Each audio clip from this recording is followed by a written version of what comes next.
Well, I get true Cleveland weather and a Cleveland view for the first 49ers analysis video the day after tough loss to the Browns. But I want to talk about Randy Gregory first because I just got done watching the game tape, and Randy Gregory was awesome for the 49ers. Everybody saw the sack, right? The sack, they were running the twist move with Javon Hargrave. Works over the backup left guard. Joel Bitonio didn't play for the Browns, and Randy Gregory just completely capitalized on his opportunity. He's got a lot of momentum, a lot of strength with those 240 pounds backed into PJ Walker. But the play that really impressed me, and the play that's going to be more of a bellwether for Randy Gregory and his ability to be on the field consistently for the 49ers and bookend Nick Bosa, was his tackle for loss against the run. DeJuan Jones is a rookie out of Ohio State. He is the Browns' right tackle. He's the biggest right tackle in the league. He's 374 pounds. Randy Gregory's 242 pounds, so my math tells me that's about 130 pounds lighter. Randy Gregory completely shook off DeJuan Jones. I don't want to say overpowered him, but his strength was not an issue in the mano-a-mano matchup. Blasted by DeJuan Jones and registered the tackle for loss. Here's the thing about Randy Gregory. He's got edge rusher speed, right? He's 242 pounds, so he's got the explosion, but he's got the rigidity and the strength of a much larger defensive end, which means you don't have to take him off the field on rundowns.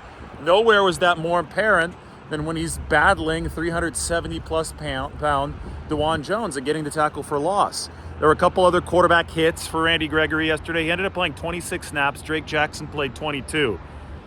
People who are just writing off Drake Jackson don't understand that the 49ers play a rotation with their defensive line. So this is not about they're just going to phase Drake Jackson out. They want to play everybody to keep everybody fresh. Randy Gregory's an established player. You know, it's not like you're just bringing in a nobody and he's beating out Drake Jackson here. Randy Gregory, again, he's had a top 10 pass rush efficiency grade in each of the past 3 seasons. He can also play the run. I mean, this is a good football player. And to me, I think it was clear from just one game yesterday that he just wasn't in the right scheme in Denver, right? So I think the 49ers and they got a new coaching staff with the Broncos this year. He played really well last year before getting hurt. So I think the 49ers are in a money spot with Randy Gregory. He's going to bookend Nick Bosa. Now, for them to truly benefit from what Randy Gregory does best, and that's rush the passer, the 49ers have to stop the run. And that was the weakness in the game yesterday. They gave up 160 yards on the ground. The big run, the one that really killed them, was Jerome Ford's late in the game. I just got done watching the tape. I told you Kinlaw was a problem against the run, especially on that play. I saw it again this morning. And Javon Kinlaw thought that the Browns were going to pass the ball. And he's pass rushing, and it's not even a draw play. It's just a standard run, and Kinlaw gets stuck in the backfield.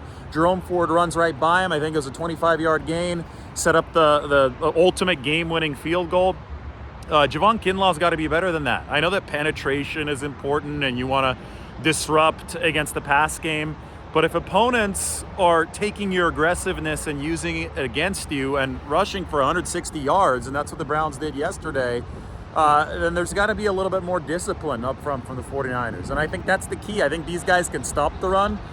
They buckled down and they stopped it shortly after that play. They forced the field goal, and then they turned around and they set up Jake Moody's field goal attempt, which he missed. So when push comes to shove, it seems the 49ers stopped the run. But over the course of the game, they're giving up way too much leaky yardage. And what that is doing, it is costing their pass rush opportunities, right? The 49ers pass rush it needs to have the platform to pin its ears back and rush the passer, because that's exactly what the Browns were able to do against the 49ers yesterday. And I don't think the Browns completely stopped the 49ers run game.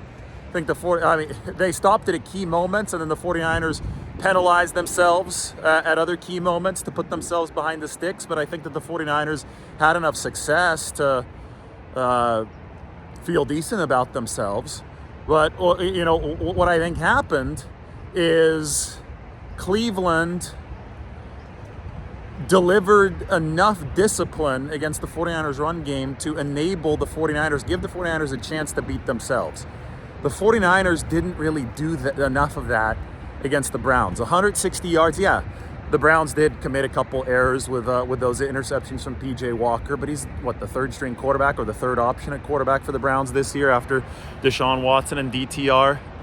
You knew a couple of those mistakes were coming, and I think the 49ers were counting on even more, but they didn't quite set the table to expect more mistakes than they got because they gave up those 160 rushing yards. They gave the Browns a little too much of a platform on the ground in this football game to succeed, and at the end of the day, it ended up biting them at the very end. I will say, though, the 49ers have a nice foundation for the rest of the season at edge rusher. We said, okay, who's going to bookend Nick Bosa? Oh, Drake Jackson's not out of the picture yet. He can still be a 20-plus snap guy a game, but Randy Gregory is a bona fide NFL starter at edge rusher opposite Drake Jackson. By the way, Cleveland still has that industrial flavor to the city. See him working behind me. There's the bridge leading up into downtown, but this is called Sokolowski's Overlook. You have these nice houses as I'm walking back and forth, and these houses overlook this. They overlook the little industrial pit, but they also overlook the bridge and downtown Cleveland. You can see the baseball field behind me, Progressive Field. The Rocket Mortgage Arena, which used to be Quicken Loans Arena, the house that LeBron played in, is right next to there. It's where my hotel's at. And then Cleveland Stadium, where the game was at yesterday, is on the other side of downtown and right on the shores of Lake Erie. I'm eating some really, really damn good food in Cleveland. I'm going to feature all of that food that I ate in a video a little bit later, but obviously I've got a lot of coverage to do here, both from the travel aspect and the football aspect, because they intertwine. Anyway, 49ers defense moving forward. This pass rush is really good. They just have to give themselves the platform to rush like Cleveland did yesterday. Cleveland was able to pin its ears back and rush, and I get it. The 49ers offense made some mistakes to enable the Browns to do that, to make that possible.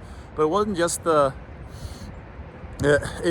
mistakes that the 49ers made that enabled that. The Browns also sniffed out some plays. They were disciplined on some run plays.